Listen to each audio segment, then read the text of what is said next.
अस्सलामुअलैकुम। बोल न्यूज में मैं हूं जवाद कमर और मैं हूं आपके साथ अनम जुल्फिकार। हेडलाइंस आपने जानी। बुलेटिन के आगाज में आपको खबर दे, तहरीक इंसाफ की सीनियर क़यादत आज फिर JIT में तलब। प्रोपेगेंडा के इल्जाम पर सलमान अकरम राजा, रऊफ हसन, असद कैसर, फरदौस शमीम नकवी, खालिद खुर्शीद, वकास अकरम समेत 25 अहम तरीन रहनुमाओं को बुलाया गया है। आलिया हमजा, कंवल शोजब और दीगर को भी नोटिस मौसूल। पिछली मरतबा बैरिस्टर गौहर, रऊफ हसन और शाह फरमान पेश हुए थे, जिनसे 5 घंटे पूछगछ की गई थी। रियासत मुखालिफ प्रोपेगेंडा केस। PTI के 25 रहनुमाओं की आज फिर JIT के सामने तलबी। सलमान अकरम राजा, रऊफ हसन, असद कैसर, फरदौस शमीम नकवी, शेख वकास अकरम मुश्तरका तहकीकाती टीम के सामने पेश हों। ओन अब्बास, आलिया हमजा, शाह फरमान, कंवल शोजब, तैमूर सलीम खान, जुल्फी बुखारी और दीगर को भी नोटिस जारी। 7 मार्च को भी JIT ने तहरीक इंसाफ के 25 अफराद को तलब किया था। बैरिस्टर गौहर, रऊफ हसन और शाह फरमान तहकीकाती टीम के सामने पेश हुए थे। PTI रहनुमाओं से 5 घंटे तफ्तीश की गई थी। IG इस्लामाबाद की सरबराही में कायम JIT केस की तहकीकात कर रही है। JIT का मकसद मुजरिमों की शनाख्त और कानून के मुताबिक कार्रवाई करना है।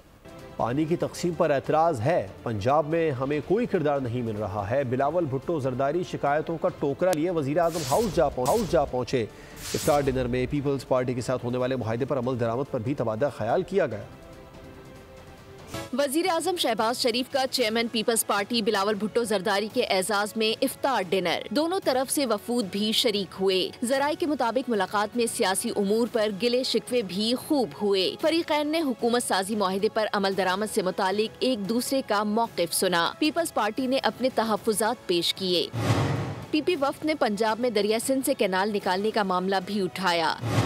इस मौके पर पीपल्स पार्टी के तहफ़्फ़ुज़ात दूर करने के लिए गैर रस्मी कमेटियां कायम की गईं। मुलाकात में सिंध में विफाक के मंसूबों की फंडिंग पर भी बातचीत हुई। हुकूमत दरिया सिंध से नहरें निकालने का फैसला वापस ले। सदर आसिफ जरदारी का पार्लियामेंट में गैर मामूली मुतालबा। खिताब में कहा कि दहशतगर्दी को दोबारा सर उठाने की इजाज़त नहीं दे सकते।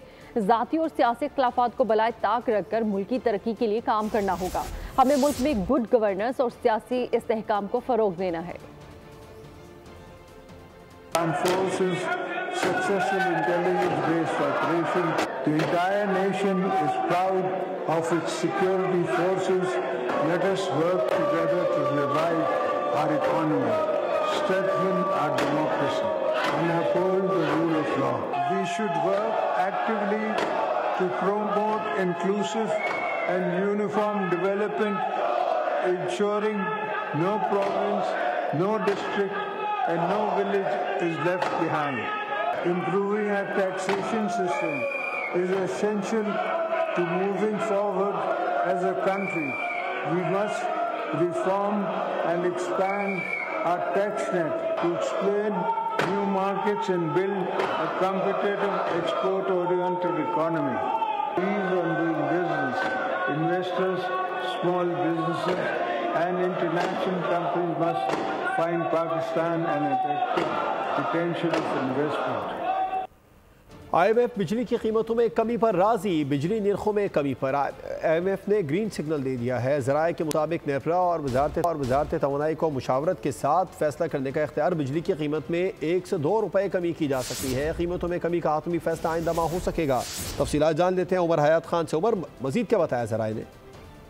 जी बिल्कुल, आपने जैसा कि बताया कि बिजली की निर्खों में कमी पर IMF ने ग्रीन सिग्नल दे दिया है। नेपरा और वजारत तवानाई को मुशावरत के साथ फैसला करने का इख्तियार भी दे दिया गया है और बिजली की फी यूनिट कीमत में 1 से 2 रुपये तक कमी की जा सकती है और कीमतों में कमी का जो हतमी फैसला है वो आइंदा माह हो सकेगा। IMF का बिजली की जो तकसीमकार कंपनियां हैं उनकी नाकिस कारकर्दगी पर सख्त तशवीश का इजहार सामने आया है। डिस्कोर्स की नाकिस कारकर्दगी दूर किए बगैर पावर सेक्टर में मुकम्मल बेहतरी नहीं लाई जा सकती, ये कहना था IMF का। और इसके साथ साथ जो ब्रीफिंग दी गई है उसमें आइस्को, फेस्को और गेपको की निष्कारी के लिए नवंबर 2025 तक का प्लान शेयर किया गया है। निष्कारी से कबल regulatory framework tariff balance sheet को जो है वो क्लियर किया जाएगा और निष्कारी से कबल डिस्कोर्स के लिए 17 पेशगी इकदामात को मुकम्मल किया जाएगा। सेकंड फेज में मैपको, लेस्को और हेस्को की निस्कारी की जाएगी और डिस्कोस की निस्कारी के बगैर पावर सेक्टर की अनसस्टेनेबल कारकर्दगी होगी, ये कहना था IMF का। और नेपरा एक्ट में तरमीम की खिलाफ वर्जी पर भी IMF ने तशवीश का इजहार किया है। और एग्रीकल्चर इनकम टैक्स पर आलमी बैंक और IMF के वफ्द के साथ आज सेशन हुआ है। गवर्नेंस पर मुज़ाकरात के लिए ईद के बाद IMF का एक और वफ्द जो है वो आ सकता है। और कल जो है FBR, agriculture income tax, property sector पर टैक्स पर जो है आज बातचीत होगी। और सॉवरेन वेल्थ फंड और गर्दिशी कर्जा कंट्रोल करने के हवाले से भी अहम मुज़ाकरात आज होंगे। जी, आपका शुक्रिया उमर हयात तफसीलात के लिए। आपको बताएं कि कौमी असम्बली का इजलास आज दिन 11:30 बजे होगा। 46 निकाती एजेंडा जारी कर दिया गया है। अरकानी कौमी असम्बली निजी बिल्स पेश करेंगे। काबीना की मंजूरी के बाद नेपरा हुकाम की तनख्वाहों में अज खुद इजाफे पर तवज्जो दिलाओ नोटिस भी ऐवान में पेश किया जाएगा।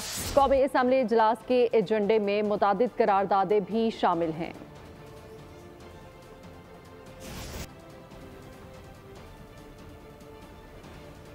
सेनेटर्स और मेंबरान असम्बली को फेक कॉल्स करके धमकियां दिए जाने का इंकशाफ। मुलजिम ने पैसे वसूल करने की कोशिश की। पुलिस ने मुलजिम को साहिवाल से गिरफ्तार कर लिया है। ये गैंग किस तरह काम करता था, जानते हैं आलिजा से, जो IG इस्लामाबाद के साथ मौजूद है।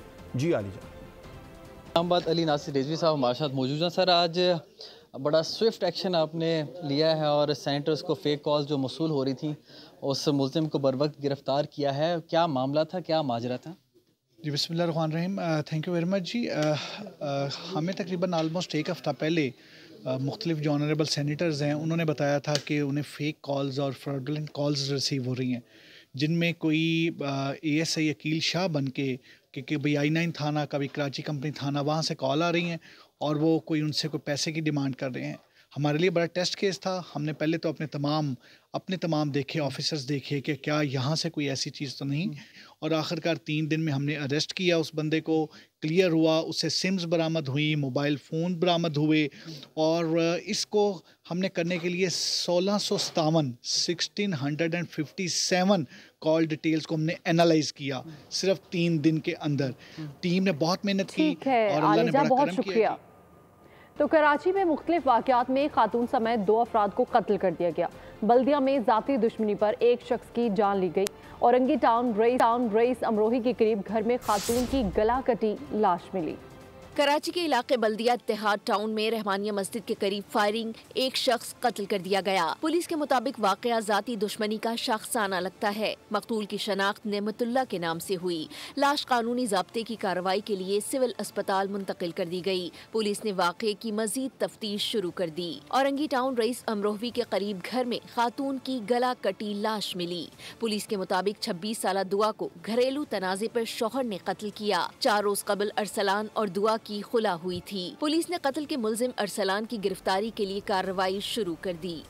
कराची में शाहरा फैसल पर शहरी अब्दुल बासित की हलाकत की तहकीकात जारी है। गाड़ी से कुचलने वाले ड्राइवर की तलाश तेज कर दी गई है। गुलशन इकबाल से मिलने वाले अब्दुल बासित के बाजू के बारे में शुबा है कि वो एक गाड़ी से फेंका गया है। पुलिस इस सिलसिले में एक गाड़ी की CCTV फुटेज की मदद से तफ्तीश भी कर रही है। अब्दुल बासित को आहों सिस्कियों के साथ सुपुर्द खाक कर दिया गया। कराची के इलाके शाहरा फैसल में शहरी का लर्जा खेज एक्सीडेंट हुआ। हादसे की जिम्मेदार गाड़ी मुतवफ़ी अब्दुल बासित के बाजू के साथ फरार हो गई। अब्दुल बासित बलोच कॉलोनी का रिहायशी था। लाश घर पहुंची तो कोहराम मच गया। पुलिस को अब्दुल बासित के बाजू की तलाश थी। चंद घंटे बाद गुलशन इकबाल ब्लॉक 19 से एक बाजू मिलने की खबर आई। बाजू अब्दुल बासित का ही निकला। पुलिस ने गुलशन इकबाल के इस इलाके से एक CCTV फुटेज हासिल कर ली है। एक गाड़ी पर शुबा है कि बाजू इस गाड़ी के जरिए फेंका गया। दूसरी तरफ अब्दुल बासित को आहों और सिस्कियों के साथ सुपुर्द खाक कर दिया गया। पुलिस हुक्काम का कहना है कि जल्द हादसे के असल मुलजिमान तक पहुंच जाएंगे। और अब बात करेंगे मुस्तफ़ा आमिर कत्ल केस की। तो इस केस में स्पेशल प्रोसिक्यूटर ने मुलजिम अरमकान के वालिद और मकतूल की वालिदा को शामिल तफ्तीश करने के लिए खत लिख दिया। प्रोसिक्यूटर जुल्फ़िकार अराई का कहना है कि मुलजिम अरमकान और उसके साथियों का ताल्लुक दहशतगर्दी या दहशतगर्दों की माली मुआवनत करने वालों में से हो सकता है। मुस्तफ़ा आमिर कत्ल केस, स्पेशल प्रोसिक्यूटर जुल्फ़िकार अराई का DIG, CIA, SSP और तफ्तीशी अफसर के नाम खत। मुलजिम अरमकान के वालिद और मकतूल मुस्तफ़ा की वालिदा को शामिल तफ्तीश करने के लिए खत लिख दिया। जुल्फ़िकार अराई के खत के मुताबिक मुलजिम अरमकान और उसके साथियों का ताल्लुक दहशतगर्दी या दहशतगर्दों की माली मुआवनत करने वालों में हो सकता है। मुलजिम मनी लॉन्ड्रिंग में मुलव्वस हो सकता है या उसका ताल्लुक मुल्क दुश्मन अनासिर से भी हो सकता है। सच का पता लगाने के लिए पैरामिलिट्री फोर्स और हसास इदारों से मदद ली जाए। प्रोसिक्यूटर ने मुल्जिम और मकतूल के दोस्तों को भी शामिल तफ्तीश करने की दरखास्त की है। मुल्जिम अरमगान और मुस्तफ़ा की जायदाद, बिजनेस, बैंक अकाउंट्स और ट्रैवल हिस्ट्री भी हासिल की जाएगी। मुल्जिम के घर से बरामद होने वाले असलहे, 64 लैपटॉप, डिजिटल लॉकर्स और दीगर अशिया को केस प्रॉपर्टी में शामिल किया जाए। मुस्तफ़ा का अरमगान के घर आना, फिर गाड़ी का बलूचिस्तान जाना, जाए वक़ुआ समेत तमाम जगहों की तस्वीर ली जाएं। सब्सक्राइब करें और बेल दबाएं ताकि कोई खबर रह न जाए।